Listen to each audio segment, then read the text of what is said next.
కేజ్రీవాల్కి ఏం జరగవచ్చు?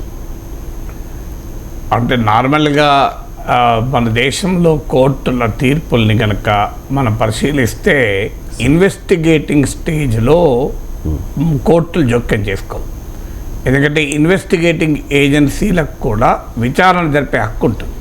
పొలిటికల్ డొమైన్లో మన ఆరోపణలు చేయొచ్చు, దానికి ఎంపరికల్ ఎవిడెన్స్ కూడా ఉండొచ్చు. ఎందుకంటే ఈడీ, సిబిఐ కేంద్ర సంస్థలు పెట్టిన కేసుల్లో మోర్ దెన్ 90% అపోజిషన్ లీడర్స్ పైన పెట్టారు. బీజేపీలో చేరితే ఆ కేసులు కదలవు, బీజేపీకి అనుకూలంగా ఉంటే కదలవు, ఎన్డీఏలో చేరితే మెదలవు. ఇవన్నీ కూడా పొలిటికల్ డొమైన్లో మనకు స్పష్టంగా కనబడుతున్న సంకేతాలే. కాదని అనలేదు, there is a clear empirical base also. ఎందుకంటే నేను చెప్పడమే కాదు, ఏకంగా సుప్రీంకోర్టే చెప్పింది సిబిఐ పైన ఇది కేజ్డ్ ప్యారెట్, పంజరంలో చిలుకలాగా మారిపోయిందని. ఇప్పుడు అధికారంలో ఉన్న భారతీయ జనతా పార్టీ అప్పుడు ఆరోపించింది ఇది కాంగ్రెస్ బ్యూరో ఆఫ్ ఇన్వెస్టిగేషన్ అని సిబిఐని. అందువల్ల కేంద్ర సంస్థల దుర్వినియోగం అని ఆరోపణలు ఇవన్నీ కూడా పొలిటికల్ డొమైన్. కోర్టుకు వచ్చే వరకు ఈ ఆస్పెక్ట్స్ అంటే ప్రొఫెసర్ నాగేశ్వర్ విశ్లేషణకు ఆధారంగా ఉన్నటువంటి మెటీరియల్ కోర్టు తీసుకోదు. మనమేమో we are running a political trial. ఒక మీడియాలో విశ్లేషకుడిగా చేసే విశ్లేషణ ఇది రాజకీయ విచారణ. అందువల్ల రాజకీయంగా ఇది కక్షపూరితమా కాదా అనే దానికి అవసరమైన మెటీరియల్ ఏంటి, వాద ప్రతివాదాలు ఏంటి, సాక్ష్యాధారాలు ఏంటి అనేది మనం చూస్తాం. కానీ అక్కడ జరిగేది న్యాయ విచారణ కోర్టులో. న్యాయ విచారణలో అప్పుడు పొలిటికల్ ట్రయల్లో వాడేటువంటి ఎవిడెన్స్ జ్యుడిషియల్ ట్రయల్లో పనిచేయవు. జ్యుడిషియల్ ట్రయల్కి వచ్చే వరకు ఇన్వెస్టిగేటింగ్ మెటీరియల్ ఏజెన్సీలు ఏం చెప్తున్నాయి, వాళ్ళ దగ్గర ఉన్న మెటీరియల్ ఏంటి అని. అందువల్ల ఇది మొదటి కారణం. అంటే జ్యుడిషియల్ ట్రయల్ రాజకీయపరమైన కారణాల ఆధారంగా ఈ కేసు కొట్టివేయడమో లేదా కేజ్రీవాల్కి బెయిల్ ఇవ్వడమో కస్టడీకి ఇవ్వడమో అనేది రాజకీయపరమైన విచారణలో ఉన్న వాద ప్రతివాదాల ఆధారంగా ఉంటుంది. రెండవది, మన వ్యవస్థలో కోర్టులు ఎలాంటి ఒక వ్యవస్థ, ఈడీ సిబిఐ కూడా ఒక వ్యవస్థ. అందువల్ల వ్యవస్థల మధ్య ఆ మ్యూచువల్ రెస్పెక్ట్ అంటే మ్యూచువల్ వర్కింగ్ అటానమీ ఉంటుంది. అందువల్ల కోర్టులు ప్రతిదాని విచారణ సంస్థలు ఏది జరిపినా దాన్ని అడ్డుకుంటూ పోతే దేశంలో క్రిమినల్ జస్టిస్ సిస్టమ్ పనిచేయదు. ఈ ఒక్క కేసుని కాదు. అందువల్ల జనరల్ ట్రెండ్ ఏంటి, మీరు గత జడ్జిమెంట్లన్నీ చూస్తే ఇన్వెస్టిగేటింగ్ ఏజెన్సీల రైట్ టు ఇన్వెస్టిగేట్ను నార్మల్గా కోర్టులు అడ్డుకోవు. ఎప్పుడు అడ్డుకుంటాయంటే బ్లేటెంట్గా అలా ఏ కేసు లేకపోయినా కేసులు పెట్టారనుకోండి, there is not even a prima facie evidence, ప్రాథమికమైన సాక్ష్యాధారం కూడా లేకపోతే అప్పుడు కోర్టులు ఏమైనా ఇన్వాల్వ్ కావచ్చు. ఎందుకంటే principles of natural justice, constitutional justice ఉంటుంది. లిబర్టీని అంటే ఒక వ్యక్తిని లోపలేయడమంటే ఆ వ్యక్తికి ఉన్న ప్రాథమిక హక్కైన స్వేచ్ఛను సస్పెండ్ చేయడం. అందువల్ల లిబర్టీని సస్పెండ్ చేసే ఒక సీరియస్ చర్చ కనుక ఆ బ్లేటెంట్గా ఉంటే కోర్టు ఇన్వాల్వ్ అవుతాయి. అందుకే మీరు చంద్రబాబు నాయుడు స్కిల్ డెవలప్మెంట్ కేసులో కూడా ప్రైమా ఫేసి ఉంది అని ట్రయల్ కోర్టు పేర్కొంది. అంటే ప్రాథమిక సాక్ష్యాధారాలు ఉన్నాయి, అవి నిలబడతాయా విచారణలో, నిలబడే తర్వాత సంగతి. కానీ ప్రాథమిక సాక్ష్యాధారాలు ఉన్నాయి కనుక మేము బెయిల్ ఇవ్వలేము అని కోర్టులు చెప్పాయి. సో క్వాష్ పిటిషన్ కూడా రిజెక్ట్ చేస్తానికి కారణం అది. అందువల్ల ఇన్వెస్టిగేటింగ్ ఏజెన్సీల ఇన్వెస్టిగేట్ చేసే హక్కును కోర్టులు అడ్డుకుంటాయని అనుకోండి. ఇది రెండవది. మూడవది ఏంటి అంటే ఇక కస్టడీ. ఇప్పుడు ఇక్కడ రెండు రకాల కేసులు ఇవాళ ఉన్నాయి. ఒకటేమో పిఎంఎల్ఏ కోర్టులో విచారణ జరుగుతుంది. అంటే ఇప్పుడు కోర్టులో అరవింద్ కేజ్రీవాల్ ప్రొడ్యూస్ చేయాల్సి ఉంటుంది పిఎంఎల్ఏ కోర్టులో. సో పిఎంఎల్ఏ కోర్టులో ప్రొడ్యూస్ చేసి తమ కస్టడీ ఇవ్వమని అడుగుతారు. ఇప్పుడు కవితను అలాగే ఇక్కడ అరెస్ట్ చేసి పిఎంఎల్ఏ కోర్టులో ప్రొడ్యూస్ చేసి తమకు 10 రోజుల కస్టడీ ఇవ్వమంటే కోర్టు వారం రోజుల కస్టడీ ఇచ్చింది. కస్టడీ ఇవ్వడం అంటే ఏంటంటే అరెస్ట్ చేశాక విచారణ సంస్థలు ఖచ్చితంగా వితిన్ 24 hours కోర్టు ముందు ప్రవేశపెట్టాలి. సో ఆ కోర్టు ముందు ప్రవేశపెట్టిన తర్వాత మాకు అప్పచెప్పండి అని అడగాలి. వాళ్ళే అరెస్ట్ చేసిన.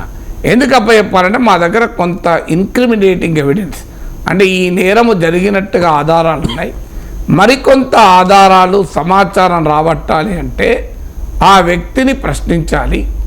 అందువల్ల ప్రశ్నించడానికి మాకు అప్పచెప్పండి అని అడుగుతారు.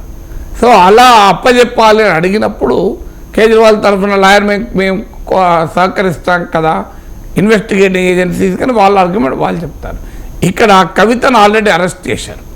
కవిత అరెస్ట్ తర్వాత ఎన్ఫోర్స్మెంట్ డైరెక్టరేట్ మోపిన ఒక కీలక అభియోగం ఏంటంటే అరవింద్ కేజ్రీవాల్ ఒక కాన్స్పిరేటరు, అంటే ఈ లిక్కర్ కేసులో కుట్రదారు.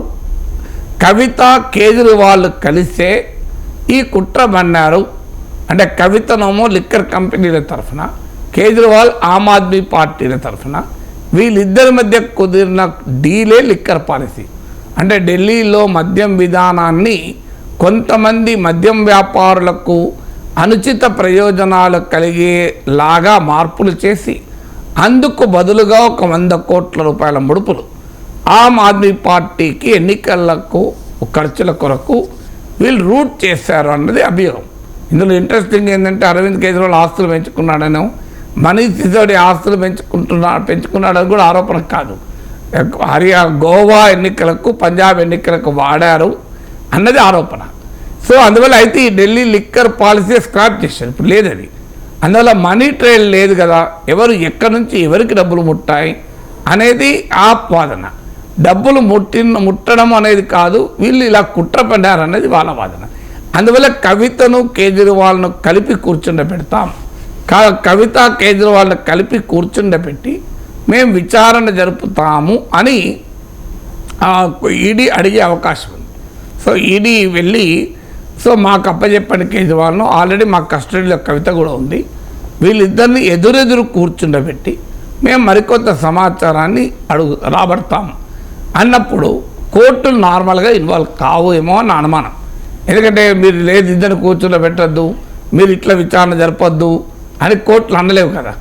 ఇన్వెస్టిగేటింగ్ ఏజెన్సీలు విచారణ చేసి ఆ మెటీరియల్ తీసుకొని కోర్టు ముందుకు వచ్చినప్పుడు ఆ మెటీరియల్ న్యాయ విచారణలో, న్యాయ సమీక్షలో, జ్యుడిషియల్ స్క్రూటినీలో చెల్లుతుందా లేదా అనేది కోర్టులు తీర్పులు చెప్తాయి తప్ప మేము ఇన్వెస్టిగేట్ చేయొద్దు అని కోర్టులు అనవు.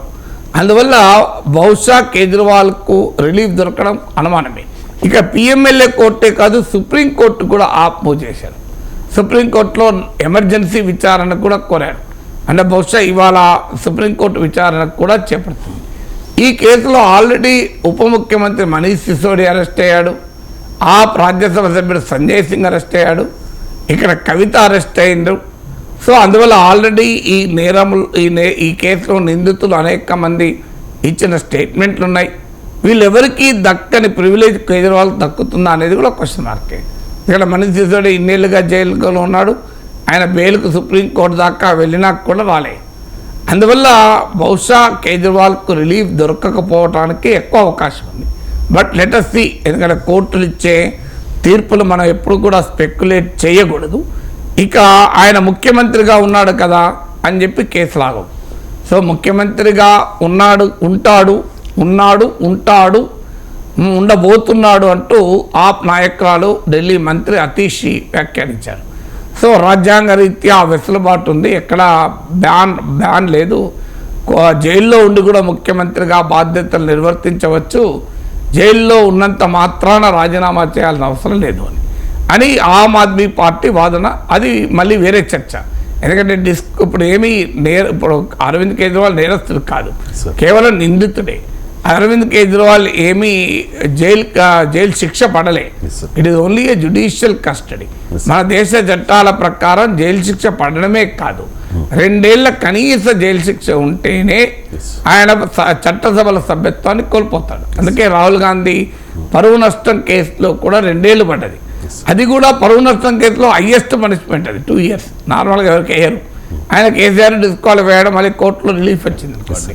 సో అందువల్ల ఇప్పుడు అరవింద్ కేజ్రీవాల్ విషయంలో కూడా డిస్క్వాలిఫై కాడైన ఎమ్మెల్యేగా, అందువల్ల ముఖ్యమంత్రిగా బాధ్యత నిర్వర్తన ఒక ఆస్పెక్ట్. అలాగే జాతీయ కన్వీనర్గా ఎన్నికల ప్రచారం అయితే చేసుకోలేడు, లోపల ఉన్నప్పుడు ఎన్నికల ప్రచారానికి స్కోప్ ఉండదు. బట్ డెఫినెట్గా అదొక డైమెన్షన్, కాన్స్టిట్యూషన్ డైమెన్షన్. కానీ ఆయన ముఖ్యమంత్రి కదా, ఆయన ముఖ్యమంత్రిగా విధులు నిర్వహించాలి కదా అనే యాంగిల్లో ఈ విచారణ జరగదు. ఈ విచారణకు ముఖ్యమంత్రి మంత్రితో సంబంధం లేదు. విచారణ ముందు అరవింద్ కేజ్రీవాల్ ఒక నిందితుడు, ఈడీ ఒక నిందారోపణ చేస్తున్న ఏజెన్సీ.